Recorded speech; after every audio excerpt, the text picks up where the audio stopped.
అవకాశవాది. ఏ పని చేసినా సరే నాకేమొస్తుంది, ఏ పని చేసినా సరే ఇందులో నాకు లాభం ఎంత, ఏ పని చేసినా సరే ఇందులో నాకు షేర్ ఏమిటి? ప్రమాదం సుమా.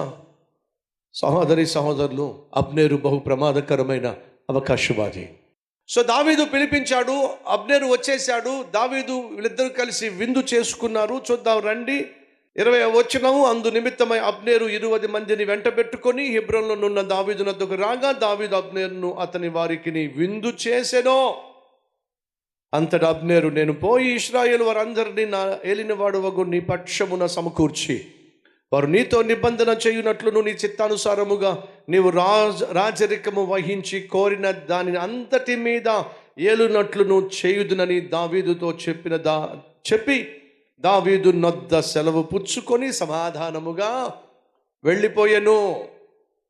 ఎవడైతే ఏకుమేకుగా తయారయ్యాడో, ఎవరైతే దావీదు సింహాసనం మీద కూర్చోకుండా సంవత్సరాలు అడ్డుపడ్డాడో వాడే వచ్చి ఇప్పుడు దావీదుతో సమాధాన పడుతున్నాడు. దావీదు చాలా సంతోషించాడు. ఎవరైతే నాకు శత్రువుగా ఉండి సింహాసనం మీద నేను కూర్చొని దేశమంతా పరిపాలించాల్సిన సమయంలో కేవలం ఒక్క యూదా గోత్రాన్ని మాత్రమే పరిపాలించే విధంగా మిగతా 11 గోత్రాలు నాకు దూరం చేసి పడేశాడే, ఇష్బోషెతును రాజుగా ప్రకటించేశాడే, ఆ అబ్నేరే వచ్చి సమాధానపడి దేవుని చిత్తానుసారంగా దేశమంతటిను నువ్వు పరిపాలించు, అందరిని తీసుకొచ్చి నీ పాదాల దగ్గర పెడతానని చెప్పి సమాధానపడి విందులో పాల్పంచుకొని మాటిచ్చి వెళుతున్నప్పుడు దావీదు చాలా సంతోషించుంటాడు. ప్రభువా, నువ్వు అన్నట్టుగా నా జీవితంలో జరుగుతుందయ్యా. ఇశ్రాయేలీల మీద రాజుగా ఉండడానికి నువ్వు నన్ను అభిషేకించావు.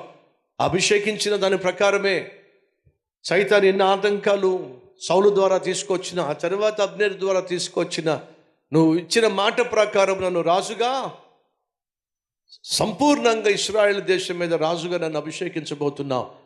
అంతకన్నా ఏం కావాలి ప్రభువా? సహోదరి సహోదరులు, మన జీవితంలో కొన్నిసార్లు ఆలస్యం కావచ్చు, కానీ దేవుడు మాత్రం అలక్ష్యము చెయ్యడు. శత్రువే వచ్చి సమాధానపడి విందులో పాల్పంచుకొని దావీదు పక్షమున మాట్లాడి వెళుతున్నప్పుడు ఖచ్చితంగా దావీదు చాలా సంతోషించాడు. ఇప్పుడు 11 గోత్రాల పెద్దలు వచ్చి దావీదుతో సమాధానపడి, దావీదా, నువ్వే ఈ దేశానికి 11 గోత్రాలకు యూదా గోత్రానికి 12 గోత్రాలకు నువ్వే రాజుగా ఈ దేశాన్ని పరిపాలించాలి అని చెప్పి ఆ 11 గోత్రాల పెద్దలు రాబోతున్నారు. వాళ్ళను అబ్నేరు తీసుకొచ్చి సమాధానపరిచి అభిషేకించబోతున్నాడు. ఆ రోజు రేపో మాపో జరగబోతుంది. అటువంటి సమయంలో ఒక వార్త దావీదుకు వచ్చింది. దావీదు అల్లాడిపోయాడు. ఏమిటి ఆ వార్త? అబ్నేరు అర్ధంతరంగా మర్డర్ చేయబడ్డాడు. ఏం చేయబడ్డాడు? మర్డర్. దావీదు, ఘోరం జరిగింది. ఏమైంది?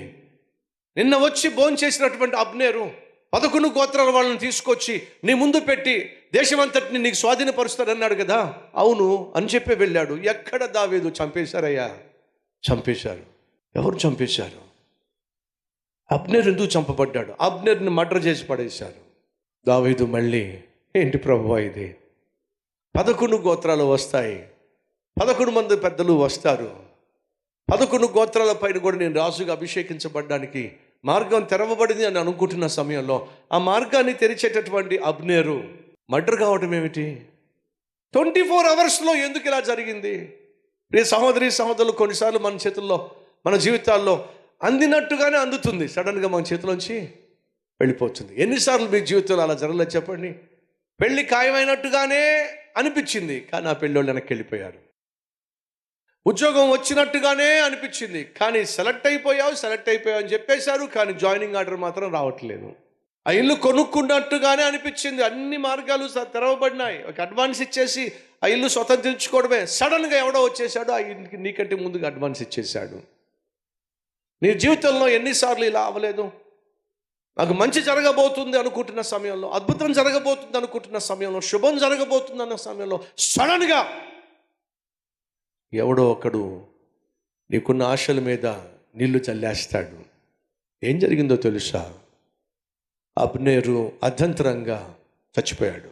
ఈ సంగమా, నేర్చుకోవాల్సిన విలువైన పాఠాలు ఏమిటి? ఎవరైనా సరే నీ జీవితంలో నువ్వు కలిగి ఉన్న అర్హత కంటే ఎక్కువగా నీకేదైనా ఇవ్వజూపినట్లయితే అంగీకరించకండి, ప్రమాదం. ఆ చూపించే ఆశ వెనుక స్వార్థం ఉంది అనే వాస్తవం గ్రహిద్దాం. అబ్నేర్ లాంటి వాళ్ళు ఉంటారు, యోవాబు లాంటి వాళ్ళు పక్కపక్కనే ఉంటారు, కానీ వాళ్ళ ఇష్టానుసారంగా జీవించేటటువంటి తత్వాన్ని కలిగి ఉంటారు. అది చాలా ప్రమాదం. రండి కలిసి ప్రార్థన చేద్దాం. ఇలాంటి ప్రమాదకరమైన మనుషుల మధ్య ఎలా మనం ప్రశాంతంగా జీవించాలో, ప్రభు బిడ్డలుగా జీవించాలో ఆయన కనికరం కోసం వేడుకుందాం. అంతా బాగుంది అనుకున్న సమయంలో, దేవుని చిత్తం జరగబోతుంది అనుకున్న సమయంలో దావీదు జీవితంలో మరొక శత్రువు బయటకు వచ్చాడు. ఎవరు? తనతో పాటు ఉన్నవాడే, తనవాడే, తన ఇంట్లో వాడే. సహోదరి సహోదరులు, ఈరోజు మీ జీవితంలో మీ వాడే, మీ ఇంట్లో వాడే, మీ తోబుట్టువే నీకు వ్యతిరేకంగా తయారయ్యాడా? దావీదు జీవితంలో ఎగ్జాక్ట్గా అదే జరిగింది. మనకు అర్థం ఏమిటి? బయటోడు కావచ్చు, ఇంటోడు కావచ్చు, స్వార్థంతో నిండినప్పుడు ఖచ్చితంగా కష్టాలు మనకు తప్పవు. కాబట్టి మన జీవితంలో దేవుని సహాయంతో ప్రతినిత్యం ముందుకు సాగాలి. ఈరోజు అందించిన వర్తమానం ద్వారా దేవుడు మీతో మాట్లాడినట్లయితే మీ హస్తాన్ని ప్రభు చూపిస్తారా?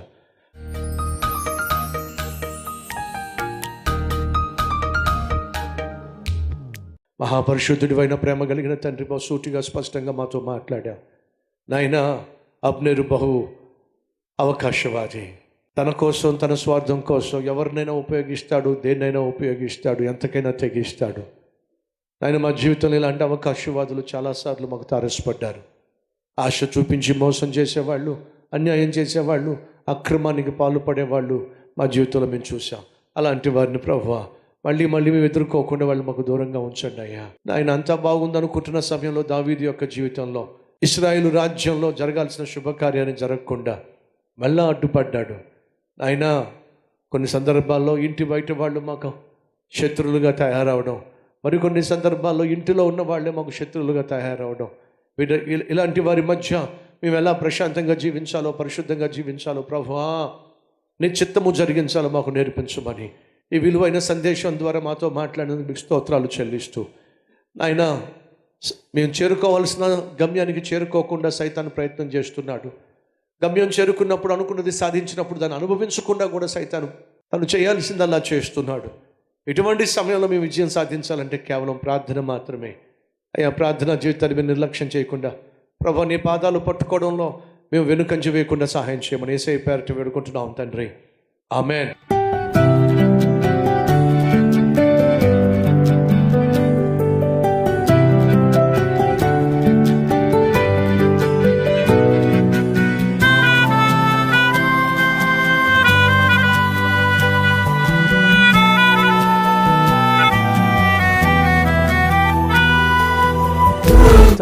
డైలీ డివోషన్ మీకు ఆశీర్వాదకరంగా ఉంటే 10 మందికి షేర్ చేయండి, లైక్ చేయండి, అలాగే ఖచ్చితంగా కామెంట్ పెట్టండి.